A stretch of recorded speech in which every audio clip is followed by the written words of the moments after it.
Cuento que hay dos temas en debate en la sociedad riocuartense. Uno está ligado con el transporte urbano de pasajeros y el otro con las grandes superficies comerciales. De las cuestiones ligadas con las grandes superficies comerciales hemos hablado de manera extendida. Ahí hay una puja de intereses que también afecta a mucha gente, pero no existe alternativa en el transporte como la hay en las grandes superficies comerciales. Si una superficie comercial no viene a la ciudad o no se la autoriza, la ciudad tiene otras alternativas. En cambio, empresa de transporte urbano de pasajeros hay una sola, y se le dio una concesión por 6 años. Y ahora, después de 2 meses, se cae en la cuenta que el sistema no funciona como corresponde. Y el propio gobierno está siendo crítico, el gobierno municipal. El departamento ejecutivo lo fue en el cierre de la semana. La semana anterior hubo 3 instancias que por lo menos pasaron por nuestro programa. Adriana Nazario, una referente del oficialismo, con intenciones de constituir un espacio que sea alternativa política en el 2024, criticó el sistema. Después apareció Guillermo Natali, el presidente del bloque de Hacemos por Córdoba, criticando y diciendo, bueno, estas fallas no estaban previstas. Y por último, la semana la cerró Juliano Berti, el jefe de gabinete, planteando críticas hacia el funcionamiento y que se le había sancionado nuevamente a la empresa con órdenes de servicios que no había cumplido. Ya había recibido sanciones en diciembre, ahora las volvió a recibir en febrero. Bueno, para hablar de este tema convocamos al concejal de Juntos por Río Cuarto y a la vez integrante de la comisión que determinó la concesión del servicio a la empresa SAT y que en su momento fue advirtiendo de algunas de las cuestiones que ahora en los hechos se están concretando. De Marco Curletos estamos hablando. Marco, buenos días, gracias por atendernos. ¿Cómo le va? ¿Qué tal, Guillermo? Buen día. Muy bien, muy bien. Todo el equipo. ¿Le sorprende el giro en las apreciaciones públicas del municipio en torno de lo que está sucediendo con el sistema de transporte, Marcos? La verdad que sorprende porque es un gobierno que no tiene mucha tendencia a reconocer los problemas. En general, cuando hay algo que no funciona, o lo ignora o lo tapa con otra cuestión donde puede vender algún logro. Pero bueno, el tema es tan grave y afecta a tanta gente que ya imagino que deben estar midiendo a ver en cuánto le está pegando la imagen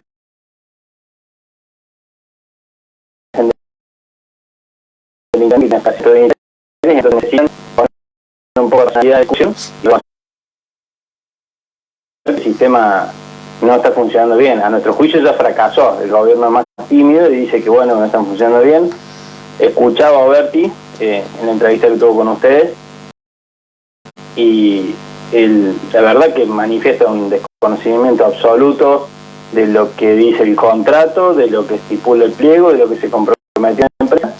No da mayores detalles y lo único que atinó a decir cuando ustedes lo consultaban en reiteradas preguntas es que la municipalidad estaba haciendo ajustes. Lo que no dice que el ajuste más grande lo hizo cuando mandó un pliego que recortaba el servicio, cuando concedió el servicio a una empresa que claramente tenía una oferta inferior. Por eso nuestro bloque votó en contra del pliego, después de haber sugerido un montón de modificaciones advirtiendo que esto venía a ser peor para los usuarios.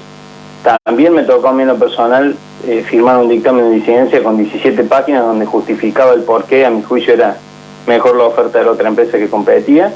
Y también votamos en contra del contrato, que fue un contrato de las apuradas, que surgió a partir de la extorsión de la empresa, que durante 3 días no prestó servicio previo a la firma del contrato, diciendo que si no se le ponían subsidios o un refuerzo de subsidios millonarios, la empresa no se podía hacer cargo del servicio y se firmó las apuradas, donde hay muy poco detallado en ese contrato, remite casi todo al pliego de licitación y a las hojas del expediente administrativo donde presentó la oferta de la empresa, que hace muy complicado eso para cualquier autoridad de aplicación o para los concejales, incluso que querramos controlar y la prestación correcta o no del servicio, la lectura de las obligaciones a las cuales está sujeta la empresa y la herramienta que tiene el Poder Ejecutivo para hacerlo cumplir. En este sentido, ya se advertía que esto iba a ser un fracaso y es lo que está sucediendo. La gente paga más de un boleto por día, los transbordos no funcionan, las unidades no pasan, las frecuencias no son las que se habían comprometido en la propuesta de la empresa. Bueno, un sinfín de situaciones que evidentemente ahora el gobierno tiene que empezar a decir que va a tratar de toquetear algo, pero en definitiva el ajuste ya lo habían hecho. Ajustaron el servicio y dejaron con menos accesibilidad a los usuarios de Río Cuarto. ¿Es producto de que se está adaptando el nuevo sistema, que está ajustándose? El gobierno municipal ha establecido como una especie de día del 27 de febrero, cuando vuelven todos los colectivos a estar en funcionamiento, y que ahí empezará a jugarse realmente cómo funciona, o es como ustedes dicen, ya fracasó.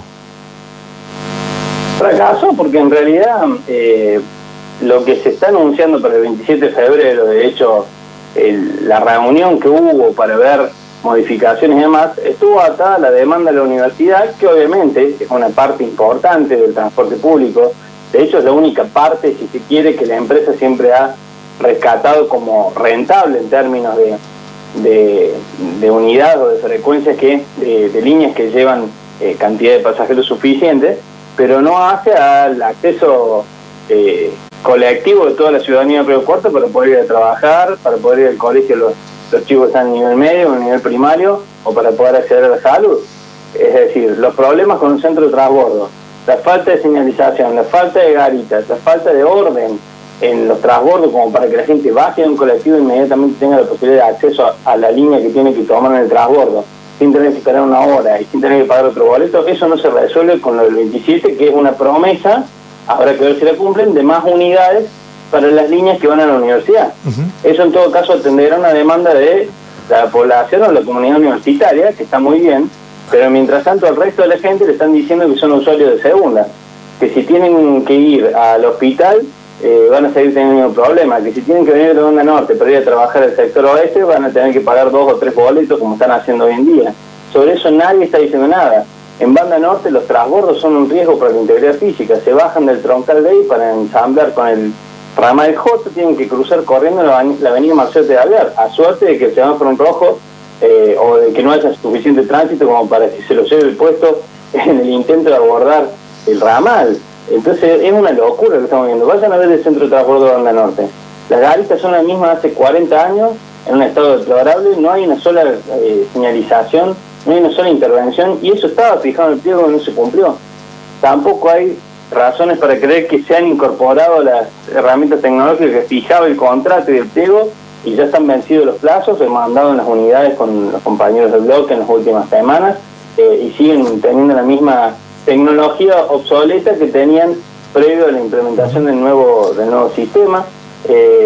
Hay un sinfín de incumplimientos. Ya está en términos de poder aplicarse uno de los artículos que establece la caducidad del contrato, que es el artículo 42 en el inciso G, que incluso dice que cuando el concesionario suprima, modifique o suspenda total o parcialmente los servicios, diagramado por la municipalidad, se puede dar por caducado el contrato. No creo que la municipalidad lo haga, pero la realidad es esa. ¿Por qué? Porque se implementó un horario de verano que no se notificó en ningún lado y se hizo un recorte absoluto. En diciembre funcionó más o menos parecido con la cantidad de unidades que se había fijado en el pliego, y después en enero y febrero, sin que nadie se le notificara nada, sobre todo los usuarios, que es lo más importante, se hizo un recorte absoluto por los horarios de verano. Bueno, eso no estaba planteado ni en el pliego, ni en el contrato, y mucho menos se le notificó a los usuarios. Sí, por eso asegura el jefe de gabinete se le aplicaron nuevas sanciones y que se van a descontar de los subsidios que recibe la empresa. Eso lo dijo Oberti en nuestro programa. ¿Ustedes creen que efectivamente eso puede reconducir la actitud de la empresa? Lo primero que te voy a decir es que vamos a pedir un informe a ver si es cierto que se aplicaron las sanciones y en qué términos, porque esas sanciones están especificadas también en el pliego de licitación. El contrato remite los artículos de ese pliego y son unidades de valor económico atadas al precio de la tarifa del boleto, que se multiplican por una cantidad de X dependiendo del nivel y el grado de infracción que cometa la empresa. La verdad que quiero ver si realmente el municipio sancionó, porque muchas veces son en declaraciones para los medios. Nosotros en medio de la pandemia, cuando se intentaba restablecer el sistema viejo, el anterior, que la empresa no lo estaba prestando, El municipio en alguna oportunidad hizo declaraciones públicas que se había sancionado a la empresa. Sin embargo, cuando se fue a analizar las ofertas de las empresas, el pliego decía que ninguna empresa que se presentara podía tener sanciones previas en sus prestaciones de servicio en contratos anteriores. No figuraba ninguna sanción a la empresa SAT. O sí se lo vista gorda, porque ahí no se lo dejó afuera la empresa SAT por sanciones que habían dicho públicamente en su momento que se le habían aplicado. Con lo cual me parece que es más discurso para la tribuna. De todas maneras, solicitaremos un informe del Consejo para ver cuáles son las sanciones y en virtud de qué se lo ha sancionado a la empresa. ¿Usted dice que nos mintió Berti cuando dijo que le habían sancionado a la empresa? Yo creo que Berti no tiene ni idea de lo que está establecido en el pliego, de lo que dice el contrato y de cómo funciona el transporte. A ustedes les respondió con vaguedades y respondió cuestiones que entiendo que eran lógicas en función de alguien que políticamente da cuenta de que tiene que empezar a reconocer el error y que algo tienen que hacer. Pero si yo hurgo y rasco un poquito para ver qué respondí en función de los elementos que tiene el Ejecutivo Municipal para hacer control y fiscalización de la prestación de servicios, evidentemente desconoce o prefiere no entrar en detalles porque la realidad es que no tienen mucho para hacer en función de que también se dieron muchísimo de las potestades que tiene el municipio para establecer condiciones de la prestación de servicios con un pliego que era muy pobre. Marcos, estamos dialogando con Marcos Curleto, concejal de Juntos por Río Cuarto y a la vez integrante de la comisión que evaluó las ofertas que se presentaron para la concesión del servicio, aclarando que el radicalismo votó en contra de concedérselo a la SAT. ¿Resguarda el contrato la posibilidad de volver atrás si se ponen, digamos, si el sistema no funciona? Hay voces que están reclamando, volvamos al sistema anterior, mejoremos el sistema anterior, pero este ya demostró que, el de los transbordos, que es un problema. ¿Hay margen legalmente para hacerlo? Mira, Guillermo, nosotros lo que presentamos la semana pasada, no la anterior, un proyecto de resolución solicitándole a la autoridad de aplicación, al secretario de Servicios Públicos, que se volviera atrás al servicio anterior a los fines de darnos un plazo de 90 a 120 días para rediscutir un diseño que realmente aporte mejores a los usuarios y no que termine manifestando un empeoramiento de lo que ya era malo. Porque volver atrás no es mejorar, volver atrás es volver a lo que era malo, pero era menos malo de lo que tenemos ahora. Y queremos rediscutir en serio la movilidad urbana, el transporte público de pasajeros, que fue lo que no hizo el gobierno, que pateó el problema para adelante. Ahora, si me preguntas, ¿legalmente se puede? Te acabo de decir recién que legalmente yo creo que ya estamos en condiciones de determinar la caducidad. Esa es una salida y para nosotros hoy, en los plazos que tenemos y en las circunstancias que estamos, eso implicaría tener que salir a prestar el servicio de emergencia o la municipalidad o en su defecto convocar una nueva licitación. Eso será o no una discusión. Lo que estamos diciendo es que esto tiene en lo inmediato una salida política, una respuesta política a los usuarios que hoy están decepcionados y defraudados, que volvamos a lo que ya sabíamos que funcionaba mal, pero que tenía al lado de ese sistema algunas alternativas que los mismos usuarios que hemos estado hablando y recorriendo la plaza, en las líneas, subiendo, conversando con ellos, manifiestan que aún en las deficiencias que tenían anterior, prefieren en la anterior. Bueno, volvamos atrás y hagamos un planteo de superación de lo que tenemos en serio, a fondo, y no esto que se dio, que fue un mamarracho, que lo dijimos desde el inicio de la discusión cuando se envió el pliego. Nada de lo que habíamos planteado en las audiencias públicas de transporte y movilidad urbana, nada de lo que trajeron como alternativa los especialistas que desde nuestro bloque acercamos de la Universidad Tecnológica, del Colegio de Arquitectos, del Colegio de Ingenieros, de la Universidad Nacional de Río Cuarto. Nada de eso se tuvo en cuenta y fue todo maquillaje. Es más, yo siempre lo digo, esto que hoy la gente reniega, que es tratar de acostumbrarse a las letras en lugar de los números que antes teníamos, no es ni siquiera una propuesta de la empresa SAT. Esto es culpa del municipio, porque la empresa SAT, cuando se presentó en la licitación y en la oferta, planteaba el mismo esquema de números históricos que ya la gente tenía internalizado. Es decir, que lo de las letras ha sido, imagino yo, porque en ningún lado lo dice, una exigencia del municipio a los fines de maquillar que había un cambio que no era tal, o que en todo caso ese cambio no era para mejor, sino que era para empeorar lo que ya existía. Es decir, que más allá del gesto político, porque el proyecto de ustedes es una acción política, válida, legítima, pero es una acción política al fin. Legalmente, el camino para seguir, para volver atrás, es hacer caer la concesión y llamar a una nueva concesión.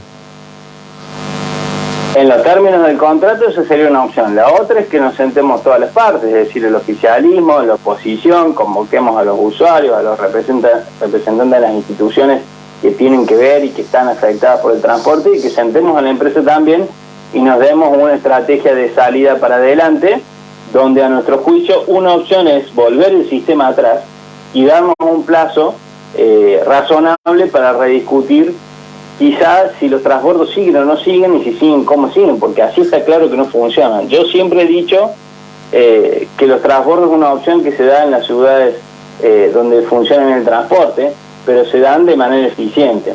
Hemos hasta incluso tirado por la ventana una oportunidad que era un cambio donde los transbordos funcionan bien, que siempre cuesta, siempre es traumático, eso es cierto. Yo lo he escuchado al presidente de la empresa y a algunos funcionarios municipales decir, hay que acostumbrarse. Eso es así, en todo cambio hay que acostumbrarse, pero cuando el cambio es tan cruento respecto de las desventajas que tiene, entonces tiramos por la borda lo que podría haber sido una oportunidad, que era internalizar en el usuario de Río Cuarto la posibilidad de un transbordo siempre y cuando este fuera eficiente y seguro. Hoy no es ni eficiente ni seguro. No es eficiente porque se bajan y tienen que esperar 40 minutos o una hora, y en vez de pagar un solo boleto y tomarse 2 colectivos, tienen que pagar 2 o 3 boletos y hasta tomarse 3 colectivos. Y no es seguro porque no habrá habido una intervención en los centros de transbordo. Lo que le estamos diciendo a los papás de los chiquitos que van a la primaria y que antes tomaron un solo colectivo y se bajaban en su escuela, que cuando empiecen las clases van a tener que bajar y estar 1 hora en la plaza o 1 hora y media esperando el transbordo, sin que nadie los cuide, sin protección alguna y sin un centro de transbordo que los contenga, porque no ha habido, insisto, intervención alguna que dé que pensar de que lo que hay en la plaza es un centro de transbordo. Sigue siendo lo mismo que había antes, y en Banda Norte aún peor. Estamos dialogando con Marcos Curleto, el concejal de Juntos por Río Cuarto. Aprovecho en el final para preguntarle su postura personal. Entiendo que no es un tema que maneja en el bloque personalmente, pero tendrá postura en torno del debate por las grandes superficies comerciales. El oficialismo salió a decir que va a tratar de proteger los intereses de los pequeños y medianos comerciantes, y los ha puesto a ustedes en la vereda de lobistas de Cencosud, defendiendo a una gran superficie comercial o a los grandes intereses. ¿Esto es así, Marcos? No, de ninguna manera. Sí, he leído la línea editorial incluso de algún medio importante de Río Cuarto tratando de plantear eso. A mí me afecta directamente porque yo, más allá de hoy estar cumpliendo el rol de concejal, los últimos 20 años de mi vida he trabajado en el negocio familiar. Es un pequeño comercio de la ciudad, y en su momento mi papá incluso formaba parte del CESIS y fue de los que entendió que la ordenanza de grandes superficies podía ser una alternativa para darnos alguna instancia a los que éramos pequeños o medianos comerciantes de prestar el servicio en la ciudad. Yo creo que eso cambió, que el mundo cambió, que vale el debate y hay que rediscutir cómo hacemos para ayudar a los pequeños y medianos comerciantes a prestar el servicio, pero que no necesariamente es a través de esa ordenanza, que a nuestro juicio quedó anacrónica y fuera de lógica a partir de la revolución que ha sufrido el comercio y las inversiones de desarrollo productivo en las ciudades medianas como Río Cuarto. También quiero decir que no es cierto lo que dice Oberti respecto en la nota que da con ustedes, de que nosotros hemos planteado derogar por derogar, porque lo que se plantea es derogar una ordenanza que está en contraposición con lo que establece el Código de Planeamiento Urbano, que de hecho lo ha modificado el propio Ejecutivo. El Código de Planeamiento Urbano tipifica, digamos, cuáles son las necesidades que se tienen que cubrir a la hora de instalarse grandes superficies, en qué lugares, en qué arterias, para no afectar no solo la posibilidad de desarrollo de los pequeños y medianos comercios, sino también para garantizar cuestiones de logística, de accesibilidad, de movilidad urbana. Es decir, en ese sentido no es que hay un vacío legal si se deroga. Hay un código de planificación urbana que es muy detallado respecto de cuáles son las instalaciones comerciales y de qué características para la ciudad. Lo que pasa es que lo que prima ahora es la ordenanza más específica, que es la ordenanza de grandes superficies, antes que el código de planeamiento. Pero esas dos normativas están en contraposición. Se han aprobado y no se ha dado cuenta de que iban a contramano una de otra, porque el Código de Planeamiento es posterior a la ordenanza de grandes superficies. Lo que hay que resolver ahora es esa contraposición. En todo caso, si hace falta, y lo charlamos el otro día con el tesis, cuando lo fuimos a visitar con la gente de la Cámara de Comercio, habrá que ver la posibilidad de redactar una nueva ordenanza específica, pero no hay un vacío legal si se deroga la actual. Hay ya una reglamentación en el Código de Planeamiento Urbano, y en todo caso me parece que es un debate que es interesante darlo. Surge, probablemente, eso sí hay que decirlo, porque hay un caso emblemático que es la situación de el Cencosud, donde estaba prácticamente abandonado, salvo por 2 o 3 comercios que le daban vida a ese lugar. Si ustedes van y recorren la galería del BEA, eso está claramente hace muchos años deteriorado, sin posibilidad de desarrollo, y surge como un eje de debate este cuestión a partir de la intención de Cencosud de instalar el ICI en esa superficie, sí. pero no es el único caso. 2 cosas, Marco, respecto del abandono del lugar donde está el patio de comida. Bueno, eso es una acción privada que debiera la empresa que tiene el negocio invertir. Lo que pasa es que lo que ganan se lo llevan y no reinvierten. ¿Por qué hacer una excepción ahora?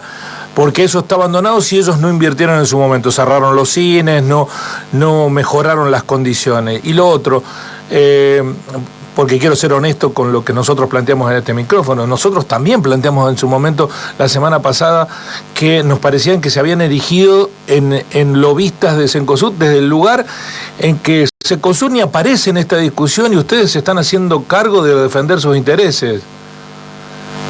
Pero es que ahí donde yo no coincido con vos, Guillermo. Nosotros no estamos defendiendo los intereses de Cencosud, estamos planteando lo que a nuestro juicio puede ser una herramienta para facilitar o no facilitar el desarrollo de la instalación de nuevas inversiones en Río Cuarto. Va más allá de lo ICI, digo, eso lo reitero, fue un disparador quizá, pero no es la razón de ser de lo que nos estamos planteando. Ajá. Y por otro lado, digo, no estoy pidiendo que el municipio invierta dinero en una instalación privada. Lo que estamos hablando, y esto se lo puede preguntar a algún urbanista o algún desarrollador, es de un pasivo urbano en una zona con gran desarrollo de Río Cuarto, porque digamos la verdad, esa zona se está desarrollando hace tiempo en Río Cuarto y grandes inversiones, que termina siendo un pasivo en medio de esa zona de desarrollo y que nadie está diciendo poner el plata, sino de ver de qué manera se arbitran los medios legales, jurídicos que tenemos del Consejo Deliberante para facilitar o fomentar la inversión en ese lugar.